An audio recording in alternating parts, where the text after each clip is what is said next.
Hey everyone, thank you for choosing this hard abdominal exercise session. We're going to be focusing on abdominal exercises that really help to improve your dynamic stability around your low back and pelvis. So this is an ideal session if you have a bigger moving horse or if you're working at higher levels of dressage or in the jumping disciplines. Helpful for everyone too, but specifically get my teeth in, specifically if those criteria apply to you. So before we get started, let's just make sure that you are nice and balanced and straight through your body. There's no point in starting exercise if you are feeling a bit stiff or a bit blocked in one direction. So sitting cross-legged if you can, or frog's legs if cross-legged doesn't work. Make sure you've got equal weight through your seat bones. Relax through your shoulders, and then pop your arms across your chest, and you're turning your shoulders from side to side. As you go, try to keep that equal weight through your seat bones and keep your shoulders level. So you're really just making sure you've got no restrictions through your back.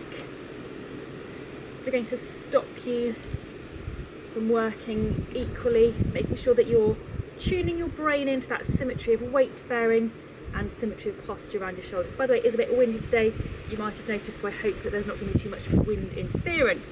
Okay, I'd like you to sit with your feet up in front of you like this. The side view is like so. And start off, have your hands just on the front of your shins, and you're going to relax, slump if you like, through your low back and pelvis, and straighten up. So you're slumping and straightening. Again, I'll give you the side view. So you're just rocking through your low back and pelvis, which is kind of mimicking the movement that you have in the saddle when you are moving with your horse. Then we're going to add in a little bit of a rotation to that. So again, we're making this a little bit more how it would be mimicking the movement of the horse. So hands up in front of you, sort as if you were holding reins, and as you rock back, take one hand to the side, look at your hand, and then come forwards, and the same to the other side. You'll notice my movement is quite small. What we're trying to avoid is a great big sit-up movement. Generally speaking, that isn't the movement that we have in the saddle. We have a much smaller, much more subtle movement, much more specific to that low back and pelvis. So that's the movement that we want to be training out of the saddle as well. Sit-ups are fine, but they're not going to achieve that same specific nature of movement that you're going to get from an exercise like this. Okie doke, we're going to go down onto your side, and we're going to start off with your side kick. I'd like you to be propped up on your forearm. You need to have your legs in that capital L position, straight line shoulders, headlights to your knees. Top hand onto your top headlight if you can. Lift your pelvis, float your top leg. Now we're going to start off just moving through the hips, so your knee stays at about 90 degrees, but then we're going to add in some movement through your pelvis as well. So as you are moving your leg forwards and backwards, so your pelvis is joining in. Watch that as you go back, you don't really overarch through your back. So we're looking for a little bit of movement through your pelvis, but not excessive. So similar to the movement we just did in that oblique roll-up exercise, we're just looking to get your low back and pelvis joining in a little bit with this exercise without making it really extreme. So we're looking for that subtlety of movement, subtlety of control, just like you want in the saddle. One more of this one, because this is quite a hard exercise. Okay, bring that leg down, bring your knees in front of you, arms in front of you. Let's gently stretch you out, top arm up and out behind. Look at your hand, and over back in front. I consider this to be like a free walk in a long rein exercise. Gently stretching and loosening you out when you've worked really hard. Keep your knees pressed into the floor. Let's do one more. Okay, then we're going to go straight onto the other side and repeat that same exercise, or those same two exercises on the other side. So, legs in that capital L position, lifting your pelvis, floating the top leg. Start off, just get your leg doing what you want it to do, so moving from the hip, and then once again we're adding in that small movement through the pelvis. So again, watching that we don't get those extreme movements. It's that subtle movement, rocking through your low back and pelvis as your leg is on the move. Subtle movements just like you want in the saddle. Also, it's much harder because you're balancing on one leg whilst you're doing it, and you're trying to coordinate with moving your top leg at the same time. So it's actually a bit harder, I think, than what you're trying to achieve in the saddle. Okay, then bring that leg down, knees in front, arms in front, and once again, top hand up and out behind, looking at that hand, and bring that hand over, back in front, and again, up and out behind. Just giving yourself that nice long rain moment. And we'll do one last one this way. Okay, then you're going to turn onto your back, because we're going to move on to your abdo prep exercise. We're going to do it with your legs in the tabletop position, so one at a time, bring your legs up. Try to keep them in this position if you can with this exercise, as it's fairly straightforward in terms of kind of complexity. Try to have your pelvic floor muscles onto that floor 3 of the pelvic floor lift. So bringing your pelvic floor muscles up.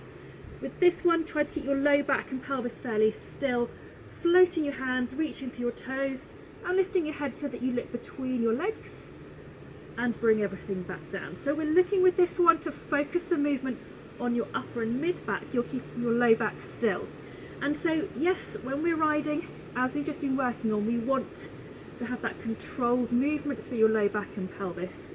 This exercise is a great way of just training your body and brain to sometimes keep that bit still and move another part. The more aware you are of which bit of your body part is moving and when, the greater your degree of control. So yes, this is about stillness through your low back and pelvis, but it's still a really good one for improving your overall awareness and control. Okay, bring your feet back down one at a time. We're going to move on to your double leg stretch exercise. We will be starting this from tabletop. I've just given you a breather. So up again into tabletop, hands up above your shoulders, and we're going to synchronize arms and legs by straightening one leg as you take a small circle out with your arms, and as you bring the leg back in, the arms come back in. So it should look like this. Now in this position, again, you're looking for that stability, that stillness through your low back and pelvis. Watch that your arms don't get too huge on their circles. It makes the coordination, the synchronization harder. If you start to lose that stability and stillness, what will happen is your ribs will start to push upwards. You'll start to arch through your low back and you'll be fixing through your low back muscles. So keep that stillness. Use your tummy muscles to hold you in position. It doesn't want to be fixed and rigid. It just wants to be stable and still. Let's go the other way with the arms. So just to add in, challenge your brain a little bit as well.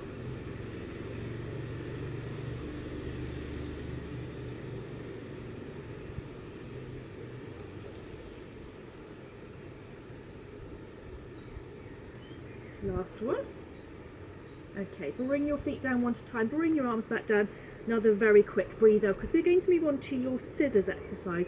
We'd go straight in at the level 3 version of this one. So once again, bring your legs up into tabletop position. Before you start, set yourself up so your ribs are sinking to your pelvis, not pushing up to the ceiling. If you want your hands on your headlights for a little bit of positional feedback, that is absolutely fine. So the level 3 version, you're bringing one foot down to the floor, and then you're going to swap. So your legs are moving in opposite directions at the same time.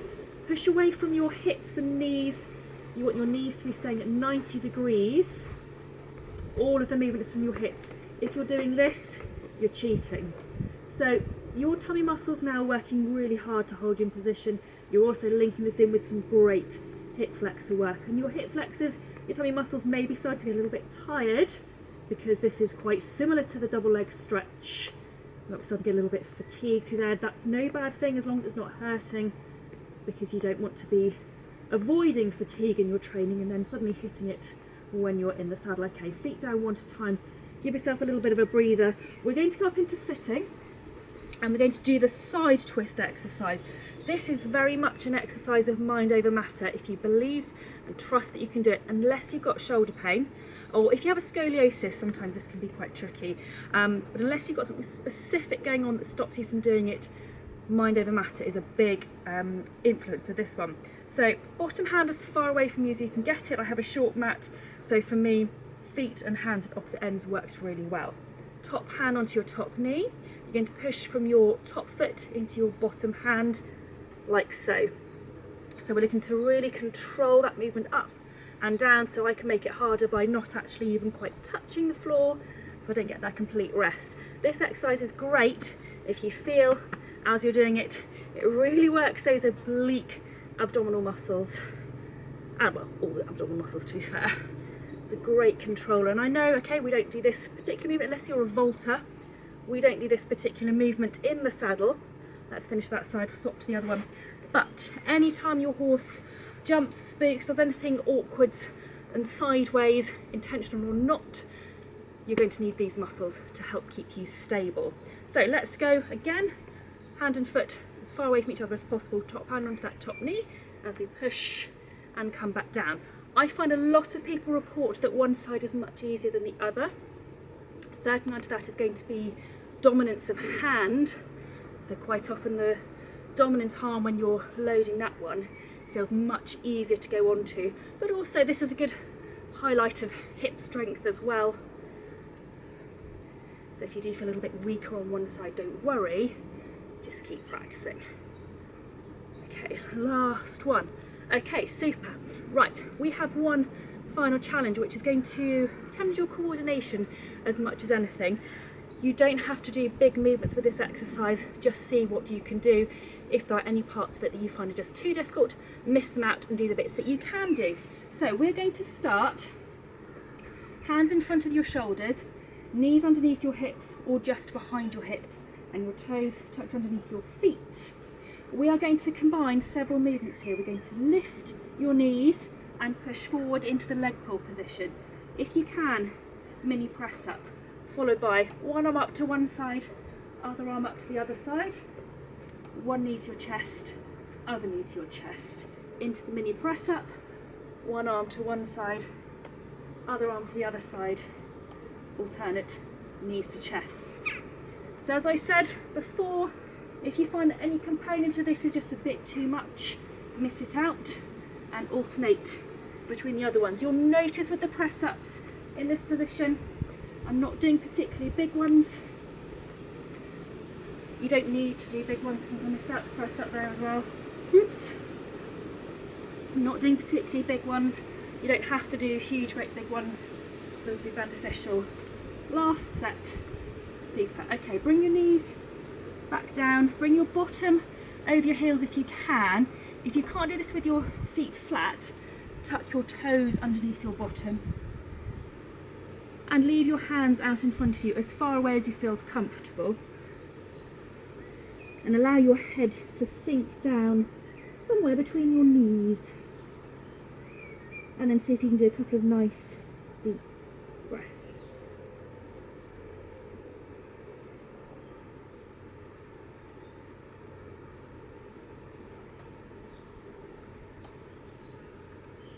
Then bring your hands towards your knees, come back into sitting, and let's just finish off with a gentle stretch to each side. So one hand onto the floor beside you, gentle stretch over, come back up. We'll do one more to that side, so over and up, and then we'll go to the other side as well, hand over into that stretch. So again, finishing off with your nice free walk on a long rein type exercise, and bring your hands back down. We're going to stop there. So if you did all of those, well done. It is quite intense doing these sorts of sessions, but that is what you need. If you're doing a sitting trot session on a big moving horse, you're doing a lot of lateral work, a lot of collected work, a lot of extended work, you need to be working this intensely out of the saddle as well, and you need the more complicated coordination exercises too. So these sessions are really important to do. I hope you found it useful. If you have, please do subscribe, please do share to your social media. It always makes such a difference. Thank you again, and enjoy whatever you're doing with your horses at the moment.